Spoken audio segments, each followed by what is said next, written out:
గతంలో తిరుమల లడ్డూ కల్తీ వ్యవహారంలో వైవి సుబ్బారెడ్డి పిఏ చినప్పన్న పాత్ర గురించి మనం అనేక సందర్భాల్లో చెప్పుకున్నాం. అయితే తవ్వే కొంది చినప్పన్నకు సంబంధించినటువంటి భాగోతాలన్నీ కూడా ఒక్కొక్కటిగా బయటకు వస్తున్నాయి. ప్రతి భాగోతం కూడా వైవి సుబ్బారెడ్డికి వెన్నంటే చినప్పన్న ఉన్నాడు అని నిరూపించేలాగా ఉన్నాయి. మనం ఎప్పటికే మాట్లాడుకున్నాం. వైవి సుబ్బారెడ్డి మొబైల్ నెంబర్ని చినప్పన్న దగ్గర పెట్టాడు. ఆ నెంబర్ ద్వారానే బేరసారాలన్నీ నిర్వహించాడు. ఇది సిట్ ఇన్వెస్టిగేషన్లో తేలింది. అక్కడ ఒకటి. రెండోది, వైవి సుబ్బారెడ్డి ప్రతి కార్యక్రమంలో కూడా చినప్పన్న పక్కనే ఉండి అన్నీ చక్కబెట్టాడు. అవి ఫోటోలతో సహా ఉన్నాయి. నిన్న వీడియో కూడా చేసాం మనం. అది రెండు. ఇప్పుడు తాజాగా ఇంకొక బలమైన బంధం బయటపడింది. ఏంటో తెలుసా? చైర్మన్గా అంటే వైవి సుబ్బారెడ్డి చైర్మన్గా ఉన్న సమయంలో దాదాపుగా ఒక నెలలోనే 6433 శుభదం దర్శనం టికెట్లను చినప్పన్న పేరు మీదుగా జారీ చేశారు. అసలు రికార్డు బ్రేక్ ఇది. ఒక నెలలోనే 6433 దర్శనం టికెట్లు ఒక అనామక వ్యక్తి పేరు మీద జారీ చేయటం అనేది హైలీ ఇంపాసిబుల్ అయినటువంటి విషయం. కానీ చినప్పన్న పేరు మీద జారీ జరిగింది. మనం ఏడాది గురించి మాట్లాడట్లేదు, 4 ఏళ్ల గురించి మాట్లాడట్లేదు. మనం మాట్లాడేది 2021లో ఒక నెలలో జారీ చేసినటువంటి శుభదం టికెట్ల గురించి మాట్లాడుతున్నాం. అది రికార్డెడ్గా దొరికిపోయారు వాళ్ళు. మరి ఇప్పుడు చెప్పండి సమాధానం. వైవి సుబ్బారెడ్డికి సంబంధం లేకపోతే చినప్పన్న దర్శనం టికెట్లు ఎలా ఇప్పించాడు? 2018 తర్వాత నాకు చినప్పన్నతో సంబంధం లేదు అనేది వైవి సుబ్బారెడ్డి చెప్పినటువంటి మాట. Okay, right. మరి వైవి సుబ్బారెడ్డితో సంబంధం లేని ఒక వ్యక్తి చినప్పన్న ఏకంగా టీటీడీకి ఫోన్ చేసి అధికారులకు 6433 శుభదం టికెట్లు ఎలా ఇప్పించాడు? సాధ్యమేనా? నాకు వైవి సుబ్బారెడ్డి కూడా సంబంధం లేదు బేసిక్గా. మరి నేను ఫోన్ చేస్తే టికెట్లు ఇస్తారా? అక్కడ ఇస్తారా టికెట్లు? అసలు ఒక వ్యక్తి ఫోన్ చేసి పేరు చెప్పగానే ఎందుకు టికెట్లు ఇచ్చారు? ఎందుకనంటే ఆయన సుబ్బారెడ్డికి అత్యంత దగ్గరైన వ్యక్తి. అది పిఏ అనుకోండి, కార్యదర్శి అనుకోండి, లేకపోతే ఇంకోటి అనుకోండి, ఏదైనా అనుకోండి. సుబ్బారెడ్డికి అప్పన్న అనే వ్యక్తి దగ్గర వ్యక్తి కాబట్టే అప్పన్న ఫోన్ చేస్తే టికెట్లు ఇచ్చారు. మరి సుబ్బారెడ్డి చెప్పకుండా ఇచ్చుంటారా టికెట్లు? ఇలా మా పిఏనో లేకపోతే మా వ్యక్తి ఫోన్ చేస్తాడు అప్పన్న అని, సో చినప్పన్నని ఫోన్ చేస్తాడు. అతను ఫోన్ చేసినప్పుడు మీరు దర్శనం టికెట్లు ఇవ్వండి అని వైవి సుబ్బారెడ్డి చెప్పకుండా టీటీడీలో అన్ని దర్శనం టికెట్లు ఇస్తారా? ఎందుకు ఇస్తారు? చినప్పన్న ఏంటి, ఎమ్మెల్యేనా, ఎంపీనా, లేకపోతే మినిస్టరా, లేకపోతే ఏదన్నా ప్రోటోకాల్ పదవి ఉందా? ఎందుకు ఇస్తారు? 6000 టికెట్లు ఎందుకు ఇస్తారు? అసలు ఒక వ్యక్తి 6000 టికెట్లు ఇవ్వటం అనేది రికార్డు బ్రేక్. తెలుసు అసలు టీటీడీ కూడా అంత గుడ్డిగా అన్ని టికెట్లు ఎలా ఇచ్చిందో నాకు అర్థం కాల.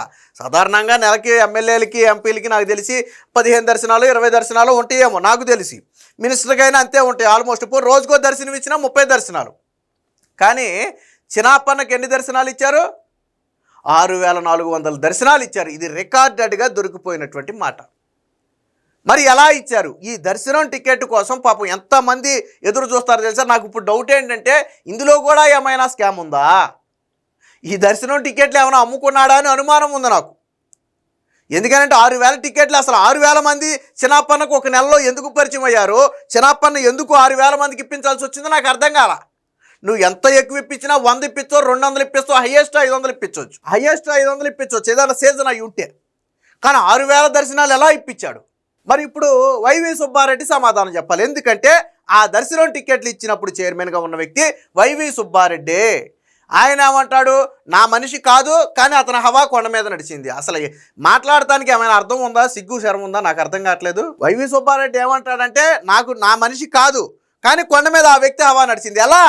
నీ మనిషి కాకుండా కొండ మీద ఆ వ్యక్తి ఎలా నడిచింది? పోనీ జగన్మోహన్ రెడ్డి దగ్గర ఏమైనా పని చేశాడా? జగన్మోహన్ రెడ్డి పేరు ఏమైనా వాడాడు అక్కడ?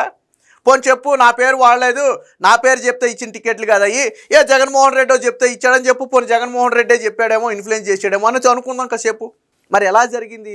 మరి ఎందుకు చినప్పన్న నా మనిషి కాదు అని తప్పించుకునే ప్రయత్నం చేస్తున్నారు అంటే ఏదో బయట పడుతుందనే భయం వైవి సుబ్బారెడ్డిలో కనపడుతుంది. వారిద్దరికి మధ్య పిఏ కాదు, అంతకు మించిన బంధం ఉన్నమాట వాస్తవం. వైవి సుబ్బారెడ్డి వెన్నంటే చినప్పన్న ఉన్నమాట వాస్తవం. దీనికి అనేక ఆధారాలు ఇప్పుడు బయటపడ్డాయి. ఇంకా తప్పించుకోలేరు, అబద్ధాలు చెప్పలేరు. దీనికి సంబంధించినటువంటి ఆధారాలు కూడా ఉన్నాయి, ఒకసారి చూడండి. సుబ్బన్న కోసమే అప్పన్న ఒక్క నెలలో 6433 సుబ్బదం టికెట్లు. నాడు టీటీడీ చైర్మన్గా వైవి, చైర్మన్ ఆఫీసుకు చిన్న బాసుగా అప్పన్న. ఇతర సేవలు, దర్శనాలు ఇంకా ఎన్నో. మీ మనిషి కాకుండా ఎలా సాధ్యం? వైవి సుబ్బారెడ్డి బదిలిస్తారా అని చెప్పి ఒక న్యూస్ అయితే వచ్చింది. సో న్యూస్ సంగతి కాసేపు పక్కన పెట్టి, ఇది 2021 సెప్టెంబర్ నెలలో చిన్న అప్పన్నకు కేటాయించిన సుబ్బదం టికెట్ల వివరాలు. సో ఇక్కడ చైర్మన్ సార్ అని ఒక కాలం పెట్టుకున్నారు. ఆయనకి కేటాయించిన టికెట్లు ఏంటంటే ఆ నెలలో 595 టికెట్లు చైర్మన్ పేరు మీద కేటాయించారు. మరి సుబ్బు అని ఎవరిదో ఒక పేరు ఉంది, ఇక్కడ 15,900 టికెట్లు అలా కేటాయించారు అప్పన్న పేరు మీద. అంటే ఇక్కడ చూడండి 6,433 టికెట్లు అప్పన్న అని ఒక కాలం క్రియేట్ చేసుకున్నారు చూడండి. సో ఆ వ్యక్తి సిఫారసుల మేరకు 6,433 దర్శనం టికెట్లు కేటాయించినట్టుగా ఇక్కడ రికార్డెడ్గా ఉంది. ఇదేదో మనం తీసింది కాదు, టీటీడీలో రికార్డెడ్గా ఉన్నటువంటి షీట్ని బయటికి తీశారు. ఇది టీటీడీలో రికార్డెడ్గా ఉన్నటువంటి షీట్ ఇది. మరి అప్పన్న పేరు ఎందుకు అక్కడ ఉంది? ఎందుకు 6,400 టికెట్లు జారీ చేశారు? మరి చెప్పాలి కదా. వైవి సుబ్బారెడ్డి మనిషి కాకపోతే అన్ని టికెట్లు ఎందుకు జారీ చేయాల్సి వచ్చింది? చిన్నప్పన్న 2018 వరకు మాత్రమే నాకు పిఏగా ఉన్నాడు. నేను టీటీడీ చైర్మన్గా బాధ్యతలు స్వీకరించాక అతనితో ఎలాంటి సంబంధాలు లేవు అని వైసీపీ రాజ్యసభ సభ్యుడు, టీటీడీ మాజీ చైర్మన్ వైవి సుబ్బారెడ్డి పదే పదే చెబుతున్నారు. మరి చైర్మన్తో ఎలాంటి సంబంధం లేని అప్పన్నకు ఒక్క నెలలో 6,000కు పైగా సుబ్బదం టికెట్లు ఎలా కేటాయించారు? అవును నిజం. 2021 సెప్టెంబర్లో చైర్మన్గా వైవి సుబ్బారెడ్డి సిఫారసుపై 595 టికెట్లు సుబ్బదం టికెట్లు జారీ చేస్తే అదే చిన్న అప్పన్న పేరు మీద 6,433 సుబ్బదం టికెట్లను జారీ చేశారు. అంటే చైర్మన్గా ఉన్నటువంటి వైవి సుబ్బారెడ్డి సిఫారసుల కంటే ఆయన పిఏగా ఉన్నటువంటి అప్పన్న సిఫారసులే ఎక్కువ ఉన్నాయి. సరే కేటాయించడం కూడా నేను కాదంట్లా. సరే ఆయన మనిషిగా ఉన్నాడు కాబట్టి ఈయన చేయాల్సిన పనులు ఆయనతో చేయించుంటాడు అనుకుందాం కాసేపు. ఈయన కేటాయించాల్సినవి అప్పన్నకి చెప్తే అప్పన్న పేరు మీద కేటాయించారు అనుకుందాం ఫర్ ఎగ్జాంపుల్. కానీ నువ్వు అన్నదేంటి? అసలు చైర్మన్గా బాధ్యతలు చేపట్టిన తర్వాత అప్పన్నతో సంబంధమే లేదన్నారు. మరి సంబంధం లేకుండా ఎలా వచ్చినాయి ఎన్ని టికెట్లు? ఇక్కడ రికార్డెడ్గా కనపడుతుంది కదా ఎన్ని టికెట్లు వచ్చినాయో. సో దీని కంటిన్యూషన్ కూడా ఉంది, ఒకసారి చూద్దాం. అదే నెలలో అప్పన్న సిఫారసు మేరకు ఏకంగా 6,433 టికెట్లను టీటీడీ అధికారులు జారీ చేశారు. చైర్మన్తో అప్పన్నకు ఎలాంటి సంబంధం లేకుంటే అదెలా సాధ్యం? 2021 సెప్టెంబర్ నెలలో జారీ చేసిన సుబ్బదం టికెట్ల జాబితా మాత్రమే. ఇంకెన్ని విఐపి బ్రేక్ దర్శనాలు, అర్జిత సేవా టికెట్లు ఇచ్చారో ఇట్టే అర్థం చేసుకోవచ్చు. వైవి సుబ్బారెడ్డి ఇప్పుడు ఏం చెబుతున్నా అప్పుడు మాత్రం కొండపై ఆయన పిఏ చిన్నప్పన్న హవా నడిచేది.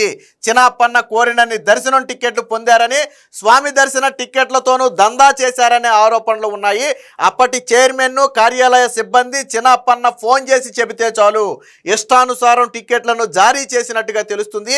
వేల సంఖ్యలో దర్శనం టికెట్ పొందుతూ చైర్మన్ కార్యాలయానికి ఆయన చిన్న బాస్గా వ్యవహరించారని సిబ్బంది చెబుతున్నారు. సో మీకు విషయం అర్థమైందా? సో అక్కడ గతంలో పనిచేసినటువంటి సిబ్బంది కూడా ఏం చెప్తున్నారంటే చిన్న అప్పన్నే ఇక్కడ చిన్న బాస్ అండి, చైర్మన్ గారు అందుబాటులో ఎక్కువగా ఉండరు.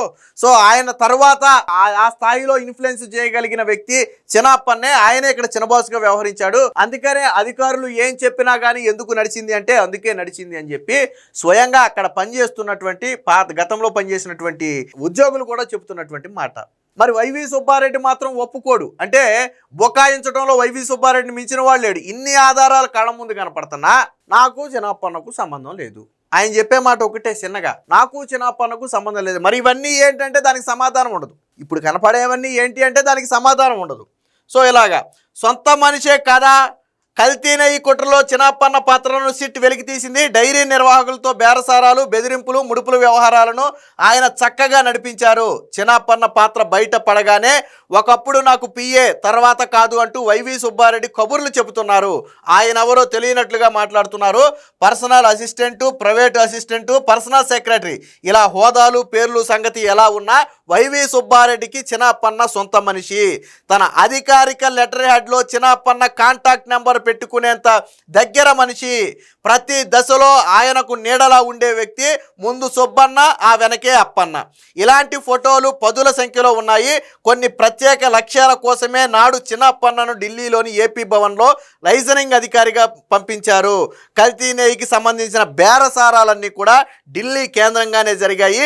సిట్ ఈ సంగతులన్నీ తేల్చింది. చేసింది, అయినప్పటికీ నాకేం సంబంధం లేదని వైవి సుబ్బారెడ్డి అంటుంటే మా బాబాయ్ అమాయకుడని వైసీపీ అధ్యక్షుడు జగన్మోహన్ రెడ్డి వెనకేసుకొస్తున్నాడు. అంటే ఇన్ని కళ్ళ ముందు కనబడే ఆధారాలు ఇన్నున్నా చాలా సింపుల్. కొన్ని ఫోటోలు మనం బయటపెట్టి వీడియో చేసాం.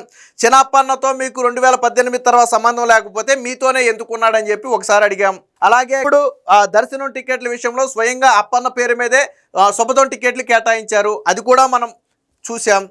మరి ఇన్ని ఆధారాలు బయటపడినా మాకు సంబంధం లేదని ఎలా చెప్తారు? అంటే చిన్న అప్పన్నకు వైవి సుబ్బారెడ్డికి మధ్య పిఏకు మించిన బంధం ఉంది అనే మాట వాస్తవం. ఆయన వైవి సుబ్బారెడ్డి ఇంట్లో సొంత మనిషిలాగా చలామణి అయిన మాట వాస్తవం. సో ఈ నెయ్యి కల్తీ వ్యవహారంలో చిన్న అప్పన్న పాత్ర ఉంటే అందులో ఖచ్చితంగా వైవి సుబ్బారెడ్డి పాత్ర కూడా ఉన్నట్టుగానే భావించాలి. వైవి సుబ్బారెడ్డి లేదు అని చెబుతున్నా తిరుగులేని సాక్ష్యాధారాలు అవన్నీ కూడా అబద్ధమని చెబుతున్నాయి.